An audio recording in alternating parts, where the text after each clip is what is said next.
Ce matin, j'ai une personne qui m'a dit Pinterest ça drive du trafic mais ça convertit pas. Dans cette vidéo, j'ai justement prouvé le contraire avec cette boutique où on a ajouté 100 000 € par mois de chiffre d'affaires uniquement grâce à Pinterest avec des retours sur investissement de dingue. Donc là ici, je suis sur le dashboard Pinterest. On a investi 13 000 € sur ces dernières semaines, donc entre le 15 août et le 15 septembre dernier. Donc 13 000 € d'investis et plus de 100 000 € générés. Avec un scaling qui est en cours juste ici, là, début septembre, à plus de 800 € par jour de spend et un pic juste ici à plus de 6 000 € de CA. Et au global, sur la boutique, ça a ajouté 100 000 € sur une boutique qui, à cette même période, fait 269 000 €. Donc tout le reste vient de Pinterest. Donc sur Meta, retour sur investissement moyen entre 3,5 et 4. Et sur Pinterest, on se retrouve juste ici avec un retour sur investissement moyen à 7,67, soit 2 fois plus important que sur Meta. Pourquoi? Parce que sur Pinterest, on a des coûts qui sont ridiculement faibles, tout en gardant un taux de conversion en moyenne sur le site à 3,58%.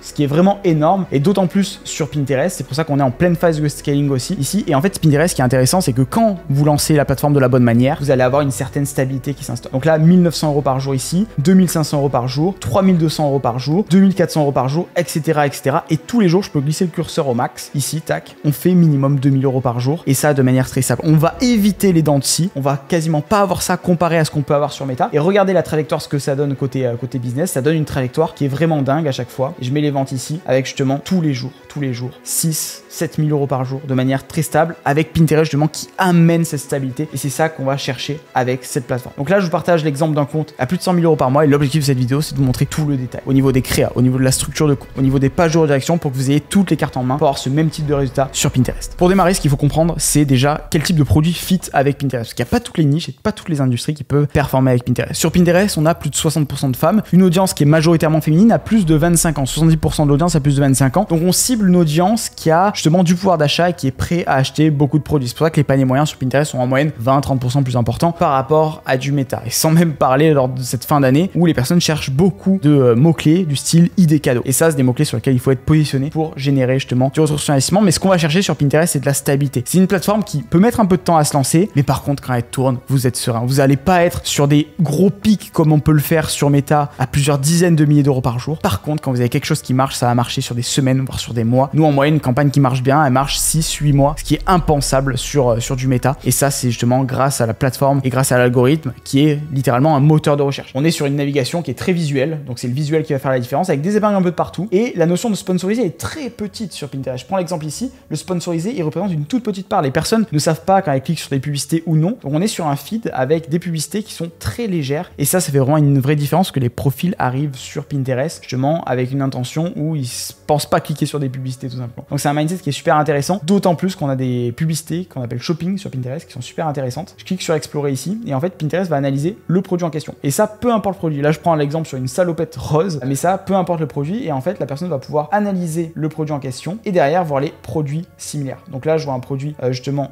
similaire juste ici. Tac. Je vais pouvoir analyser encore une fois le produit pour voir même, je prends le chapeau ici, acheter un chapeau similaire et là je vais voir, ok, il y en a un à 50 € de ceci-là, un à 60 € de ceci-là, un qui est en promotion juste ici et en un clic, bim, je suis redirigé vers le site web. Et c'est pour ça que Pinterest c'est une plateforme qui est très shopping et c'est une plateforme dans laquelle justement les personnes viennent avec une réelle intention et ça fait la différence parce qu'on est sur des personnes du coup qui ne sont pas en mode publicité et en plus de ça on est sur des personnes qui sont dans une vraie démarche d'achat et ça pour le coup c'est quelque chose qui aide énormément la conversion. Et c'est ça qui explique aussi un taux de conversion ici à 3,58% qui est excellent. Et c'est grâce au mindset du utilisateur qui arrive dans le bon mindset avec le bon état d'esprit. Et là, je vous ai pris l'exemple d'un chapeau, mais peu importe le produit. Tant que visuellement vous arrivez à ressortir, il n'y a aucun souci. Et ça, c'est pour les produits qui sont assez visuels. Donc les créas statiques, carousel peuvent très bien marcher. Si vous êtes à contrario sur un produit où il faut montrer un avant-après, le format vidéo est un peu plus explicite et il faut partir plus dans cette direction. Donc ça va dépendre du produit en question que vous vendez. Il y a différentes typologies de créa, mais là, la partie créa va être très importante. Et ce qu'il faut, c'est surtout être très inspirationnel sur Pinterest. On est sur des profils qui sont là pour acheter dans une certaine intention, mais il ne faut pas trop les brusquer avec des gros codes promo qu'on pourrait mettre sur Meta ou en gros sur une description sur Google. Non, sur Pinterest, on est sur des personnes qui sont en intention et donc il faut pas les brusquer, elles sont sur cette phase d'inspiration là. Donc il faut les inspirer. Et ça passe par des créas très simples, très sobres. Et là, sur les créas de ce compte là, on est sur des créas statiques, vidéo, un mix des deux avec de l'itération qui est importante. On utilise l'IA et beaucoup de choses par rapport à ça pour itérer à une grande vitesse. C'est pas le sujet de cette vidéo, mais en tout cas, c'est quelque chose qui est très important à prendre en compte. Mais sur toutes les créas, et comment on prompte l'IA également, c'est qu'on demande à chaque fois d'être très inspirationnel et de pas être très pushy. Si vous avez un marketing qui est très pushy sur Pinterest, ça va pas marcher.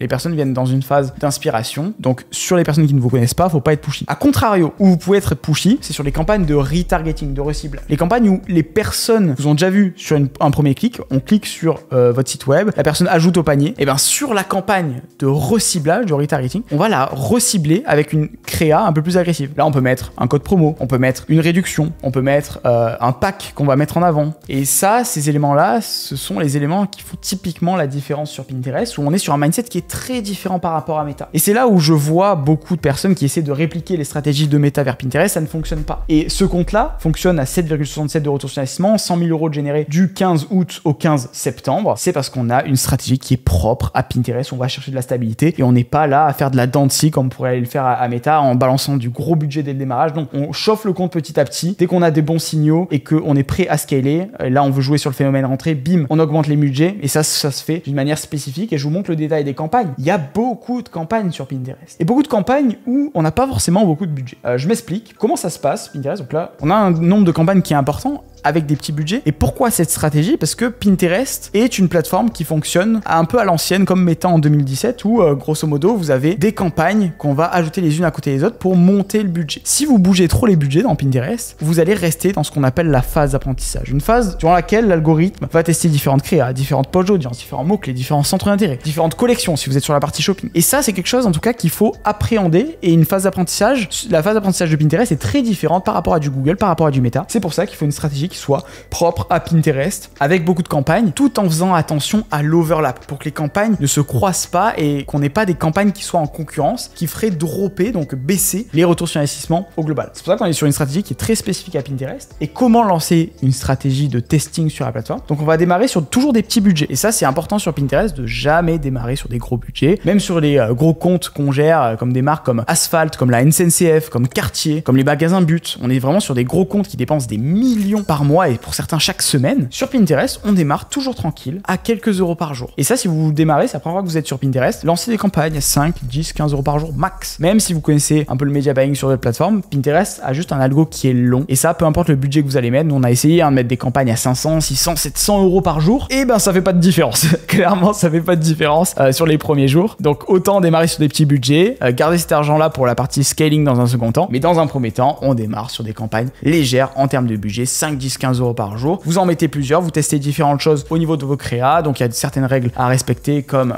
4 créatives par ad group, et derrière le but c'est de tester plusieurs types de ciblage qu'on a sur Pinterest, le ciblage par mots-clés, le ciblage par centre d'intérêt, le ciblage shopping qui est super également performant. Ciblage shopping à garder si vous avez plus de 30 produits sur votre boutique. Petite notion là-dessus qui est importante, c'est si vous avez la possibilité d'optimiser votre flux shopping, n'hésitez pas. Dans un premier temps, ce que vous pouvez faire, c'est juste lancer avec l'application Pinterest Shopify si vous êtes sur un site Shopify qui va vous permettre d'ingérer votre flux produit, d'avoir un tracking qui soit optimisé en server-side avec l'API de conversion, mais surtout voilà, de pouvoir vous lancer les premières campagnes shopping. Si vous souhaitez aller plus loin, si vous dépensez 150, 200 euros par jour et que vous faites pas mal de campagnes shopping, il est ultra important d'optimiser son flux. Pour ça, vous pouvez utiliser différentes solutions. Vous avez Multifeed, vous avez Simprosys, vous avez Chainable, vous avez Lengo, donc c'est différentes solutions qu'on utilise et le but c'est justement de trouver la solution qui vous convient le mieux. Je sais que Multifeed ils ont un très bon rapport qualité-prix. Chainable on aime bien aussi, Simprosys aussi. Donc à vous de voir par rapport à ce qui vous paraît le plus cohérent, mais ça c'est un point qui est important parce qu'une même campagne shopping qui est pas optimisée au niveau du flux shopping et une campagne qui est justement optimisée sur la partie flux shopping, ça peut vraiment doubler vos retours sur investissement juste en optimisant le flux. Et nous c'est des choses qu'on fait énormément et c'est très sous-coté. Prends l'exemple dans la décoration, au lieu de pousser l'image produit fond blanc classique, on va pousser une image un peu plus d'ambiance. Et ça peut être une créa qu'on génère de côté avec de l'IA ou une créa de shooting tout simplement. Et ça fait vraiment la différence parce que sur Pinterest, les personnes sont en phase d'inspiration, donc il faut des produits qui soient un peu dans ce mood-là. Et ça, c'est un exemple de ce qu'il est possible de faire de base, mais il y a plein de choses. Vous pouvez pousser certaines offres, pousser certains groupes de produits avec différentes règles, surtout sur la fin d'année, là où vous avez des offres spécifiques, vous pouvez pousser certains groupes de produits que vous avez poussés sur Pinterest. Et en fait, en faisant ça, tous ces ajustements, ça va vous faire une grande différence côté retour sur investissement, et c'est illusoire de penser qu'on va avoir des résultats à 100 000 euros par mois, c'est super, un super dashboard et tout, très rapidement. Non, sur Pinterest, on démarre tranquille, on démarre sur des petites campagnes, et derrière, voilà, là on arrive sur des niveaux sympas, on dépense quasiment 1000 euros par jour, on fait 3 à 6 000 euros par jour, mais ça prend du temps. non, avant ça, là je vous montre ça, c'est bien beau ces résultats, certes, mais je vous montre pas les 3 mois précédents où justement on a mis du temps à scaler, on était sur des retours sur investissement, certains jours au démarrage juste break-even, après on fait quelques bénéfices, et après on scale petit à petit, step by step sur Pinterest, on y va par palier, on y va tranquille, et c'est vraiment le point le plus important à comprendre sur Pinterest. Je vois trop de personnes qui crament du budget sur Pinterest à démarrer trop fort. Non, démarrer tranquille sur des petits budgets. Prenez en compte que l'algo de Pinterest met du temps, et ça, il faut vraiment le respecter à toutes les étapes du process pour derrière scaler de la bonne manière et avoir un stacking de campagne. Et donc en procédant ainsi, vous allez avoir les coûts publicitaires les plus faibles tout en ayant les meilleurs retours sur investissement. C'est pour ça qu'il y a des points très importants à travailler, notamment la partie créative, la partie optimisation du flux shopping et surtout la structuration de vos campagnes pour tester différentes choses, différents angles marketing, différents mots-clés, différents centres d'intérêt, différents types de ciblage avec Performance Plus, sans Performance Plus. Et Performance Plus, qui est l'équivalent du Performance Max de Google, est super intéressant à utiliser, notamment sur les phases de scaling. Parce que c'est un type de campagne qui est un peu plus à même justement à être scalé et donc à dépenser un peu plus sur du scaling qu'on appelle vertical. Donc l'augmentation de budget sera mieux appréciée par une campagne Performance Plus par rapport à une campagne qui est non Performance Plus. Donc si vous êtes habitué à du méta, c'est intéressant d'avoir une balance qui est intéressante entre le non Performance Plus et les Performance Plus. Ce qui est important, c'est d'avoir les deux sur le compte pour maximiser les performances au niveau du compte. Ne pensez pas qu'il faut juste lancer une campagne Perf Plus, être tranquille, même en lancer plusieurs et être tranquille. Non, ce qu'il faut, c'est avoir du Perf Plus, du non Perf Plus pour que les deux s'alimentent et que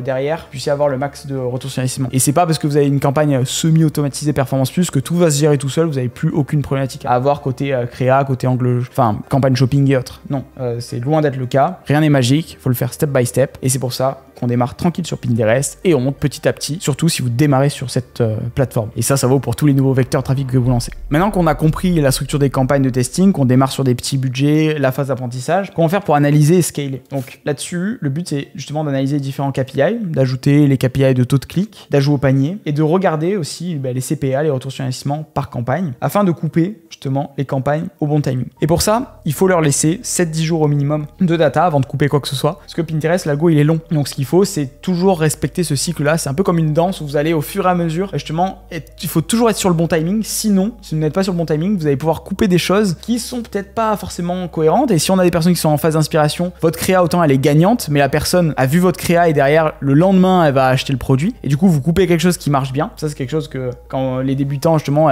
voient souvent, c'est tu coupes la campagne et derrière, le lendemain, t'as 2-3 conversions, t'es dégoûté et du coup, tu relances. Et là, tu repars sur une phase d'apprentissage de 7 jours. Donc, c'est pour ça qu'il faut vraiment prendre son temps sur Pinterest. C'est une plateforme où il faut être patient, certes. Donc, c'est pour ça qu'il faut démarrer le plus rapidement possible pour chauffer l'algo et de manière assez légère au départ pour monter sur des niveaux un peu plus importants. Donc, au niveau des structures de campagne, quand on voit qu'on a un mauvais retour sur investissement, je prends l'exemple ici de cette campagne, 0,8 de retour sur investissement, 53 € de CPA, c'est vraiment pas bon.